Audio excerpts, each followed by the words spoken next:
Muchas gracias por la invitación. Muy buenos días. Señor Coqui Noriega, gobernador de la región Ancash. Señora María Méndez, presidente de la Asociación de Consejeros Regionales. Señor David Rosales, alcalde de la Municipalidad de Huaraz. Elena Ríos, presidenta de la Cámara de Comercio de Ancash. Muchas gracias por la invitación. Estoy encantado de estar en este evento. Y Over Montoya, presidente de la comisión organizadora. En realidad yo traía una ponencia que hemos preparado, pero que la hemos hecho un poco larga, así que la voy a pasar más o menos rápido, porque en este tipo de eventos el tiempo es fundamental y porque quiero tocar y profundizar unos temas que creo que son los más gravitantes, empalmando con lo que ha comentado el señor gobernador regional, que además quiero saludar y quiero felicitar que le haya dado tanta importancia y haya sido el tema neurálgico de su exposición, el tema de la lucha contra la corrupción, de la transparencia, de hacer las cosas con honestidad, de no meter uña, como dijo, ¿no?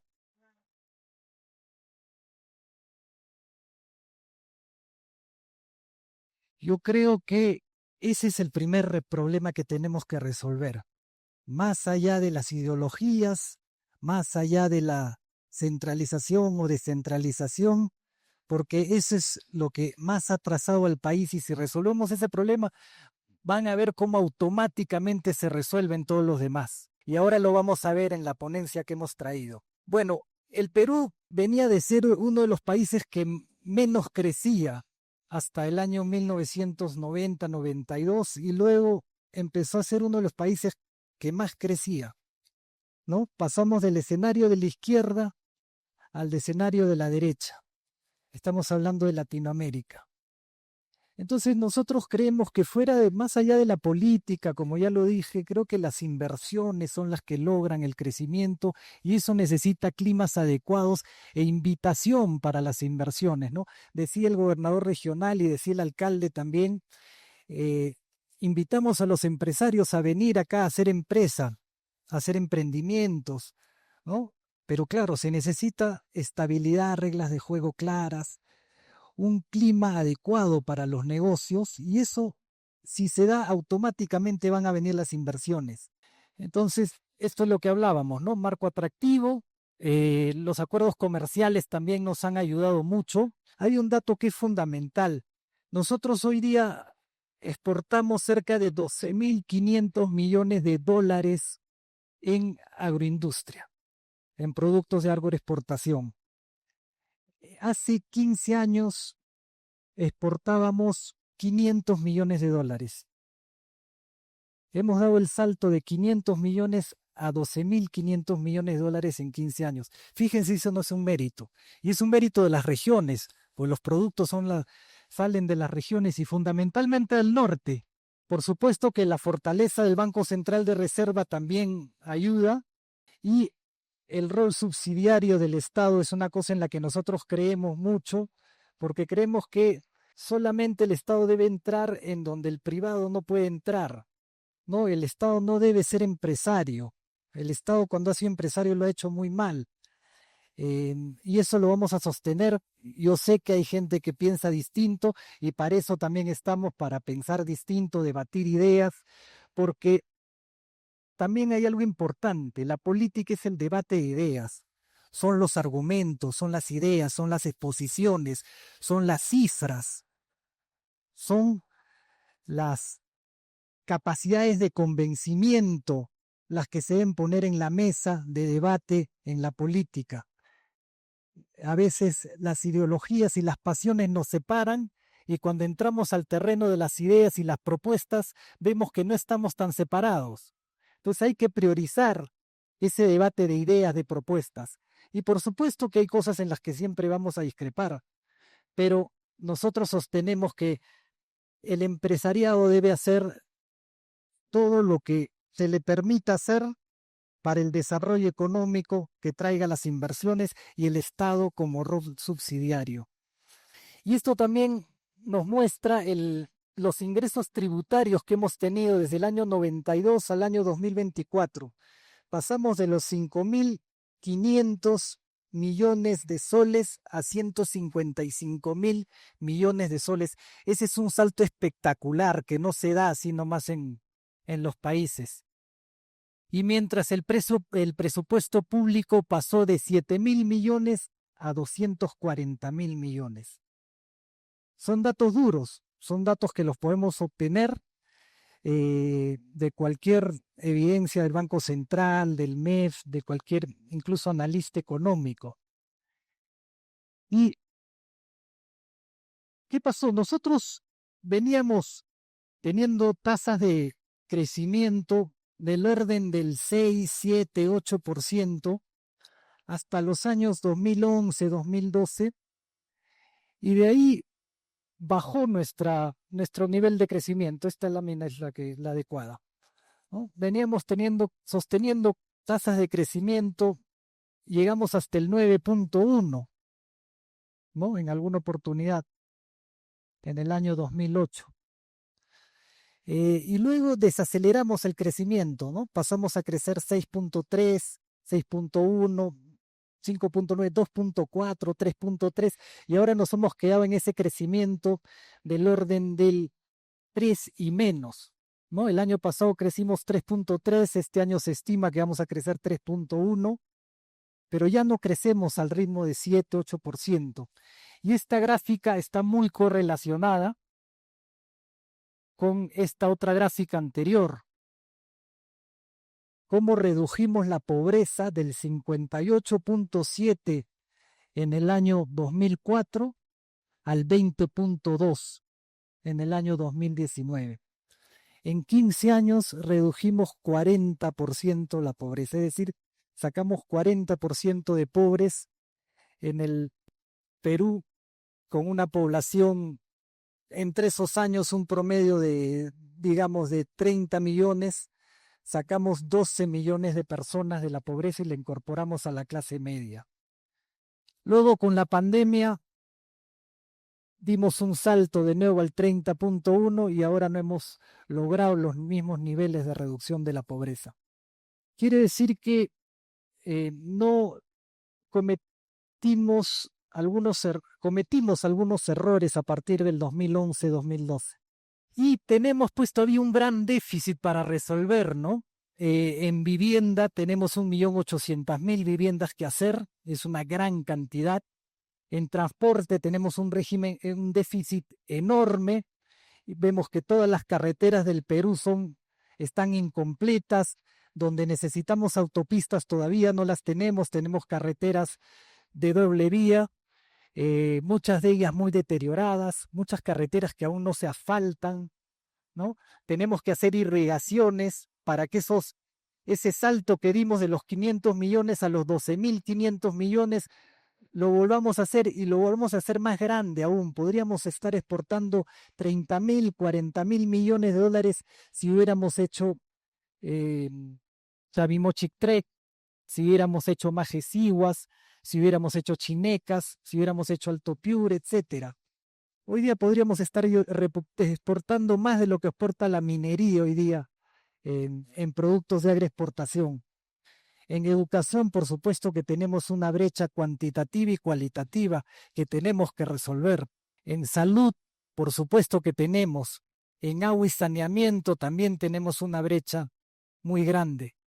Y esto es lo que se hablaba, ¿no? La corrupción.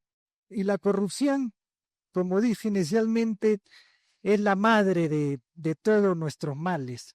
Cuando decía que estábamos creciendo a ritmos interesantes porque según nosotros estábamos haciendo las cosas aceptablemente bien a comienzos de este siglo. Bien, pero llegó un momento donde ya no empezamos a hacer las cosas bien. Y sobre todo el punto de inflexión yo creo que fue con el tema del abajato. Cuando se descubrió toda esta gran corrupción que había en el Perú para la obra pública, para la gran infraestructura, no supimos resolver nuestros problemas. Y lo digo en forma integradora, es decir, donde nos tenemos que involucrar todos, porque es clarísimo que los resolvimos muy mal y el remedio fue peor que la enfermedad. ¿Qué cosa hicimos? Primero, no terminamos las obras que estaban en ejecución, ¿no es cierto? Nadie se quiso hacer responsable de continuar una obra que tenía vicios de corrupción y las dejamos paralizadas. Y el caso más dramático es el gasoducto del sur peruano, ¿no?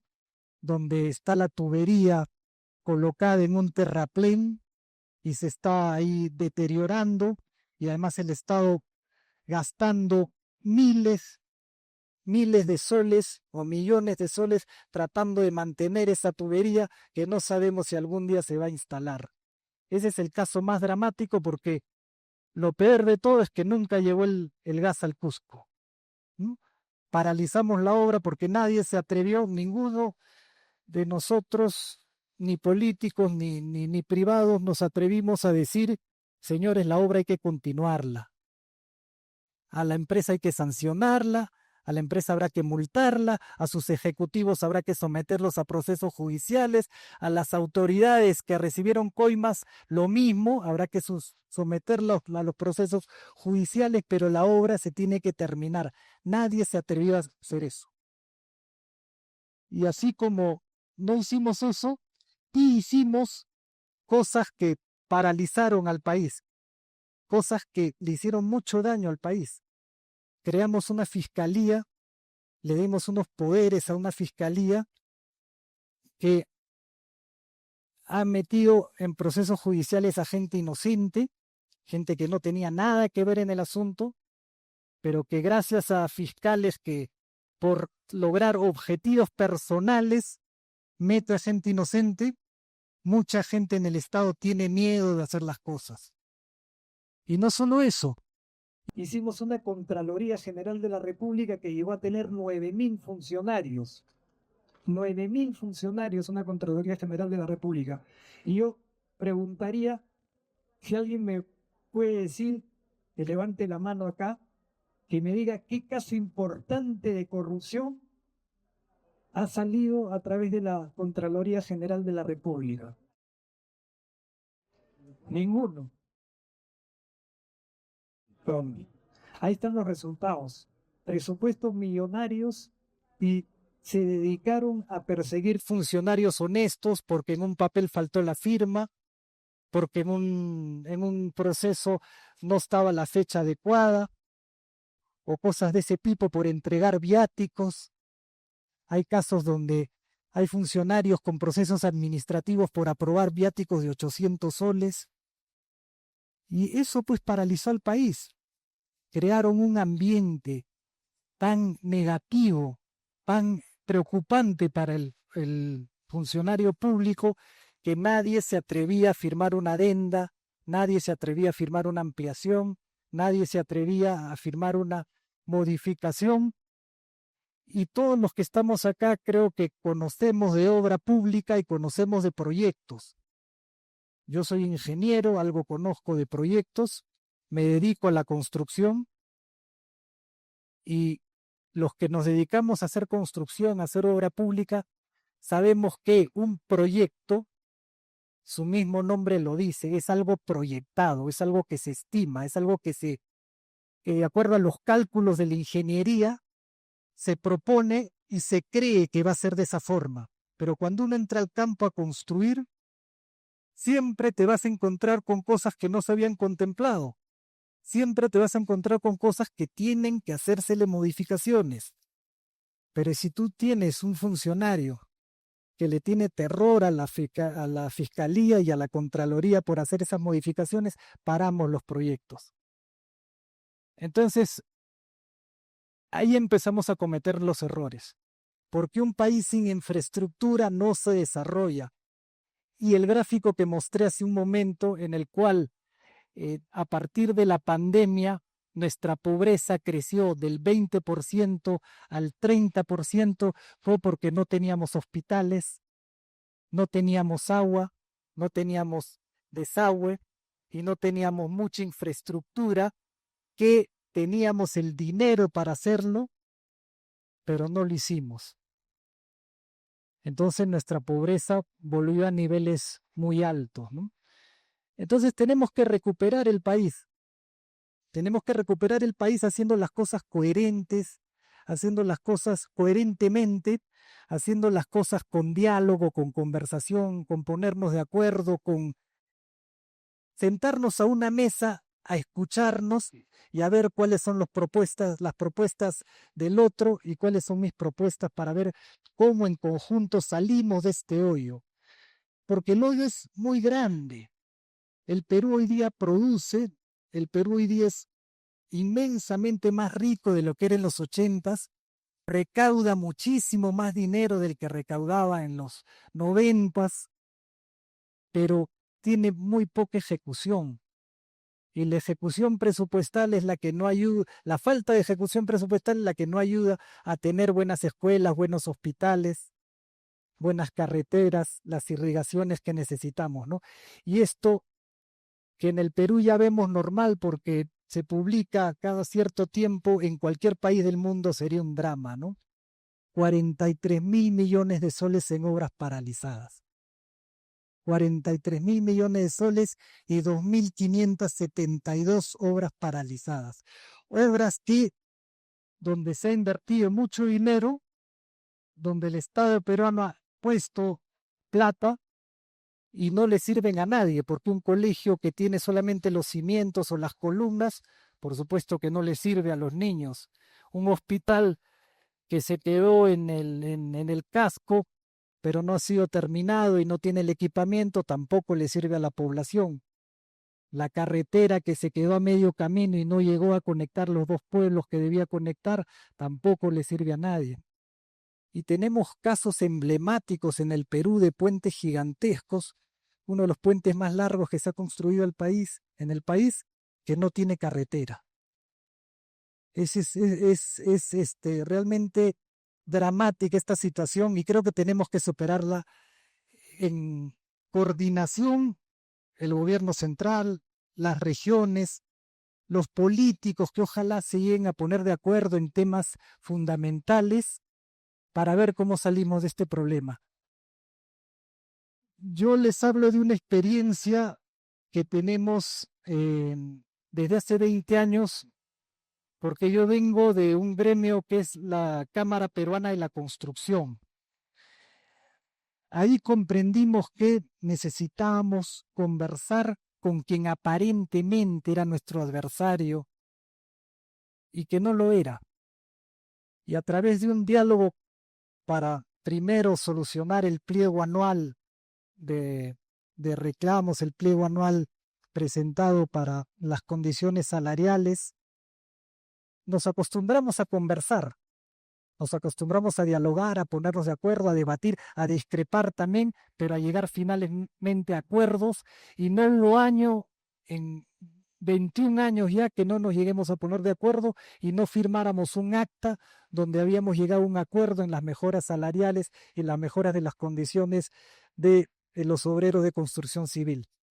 Esa experiencia nos llevó a profundizar ese diálogo, a hacerlo más amplio y a hacer propuestas de Estado. Organizamos eventos a nivel nacional en conjunto donde invitamos ponentes. Después nos unimos y hemos hecho marchas y hemos hecho una infinidad de propuestas para combatir la inseguridad ciudadana, cosa que hoy día el periodismo y la opinión pública se admira. ¿Mm? Hace 2 días hemos firmado un comunicado conjunto por el tema de la minería. Esto a través de CONFIEP y la Federación de Trabajadores de Construcción Civil del Perú. Entonces, cuando los periodistas leen eso, se admiran y dicen, qué interesante, qué raro es esto, pero interesante, qué bien, que el gremio empresarial con el gremio de trabajadores se pongan de acuerdo y saquen un comunicado conjunto. Entonces, esa experiencia yo la quiero trasladar porque sí es posible sacar cosas adelante a través del diálogo, sí es posible sacar cosas adelante a través del debate de ideas, de la conversación, del intercambio de propuestas. Por supuesto que es posible. Y debemos hacerlo porque los problemas del país son muy grandes para seguir divididos y para seguir peleados como estamos. Yo creo que hay mucho más cosas que nos pueden unir de las que nos pueden separar y hay que escoger ese camino. Yo finalmente quiero agradecer ah, nuevamente a la Cámara de Ancash, quiero agradecer al gobierno regional por darme este espacio para comunicarme con ustedes, quiero agradecer a la coordinación y a la presidencia de, de este espacio de los delegados regionales para poder exponer mi punto de vista y también escucharlos de ustedes y tratar de hacer las cosas bien de aquí en adelante. Además, me encuentro muy contento en esta tierra con la cual tengo una gran relación. Desde que soy pequeño la conozco porque mi padre, que era ingeniero, también construyó algunos puentes. Entonces desde niño venía por acá, dormía acá, me quedaba un mes, 2 meses. Y luego también las frecuenté mucho porque me encantaba durante mi juventud hacer esas caminatas, esos trekking por las cordilleras, por los caminos Yanganuco-Santa Cruz, que son hermosos realmente. De manera que no me queda más que agradecerles y invitarlos a esa propuesta de ampliar el diálogo, de ampliar la capacidad de comunicarnos para que juntos saquemos los problemas que tienen las regiones, las provincias y el país adelante. Todos en conjunto, mancomunadamente, como buenos peruanos, como buenos ancachinos, como buenos guaracinos. Muchas gracias.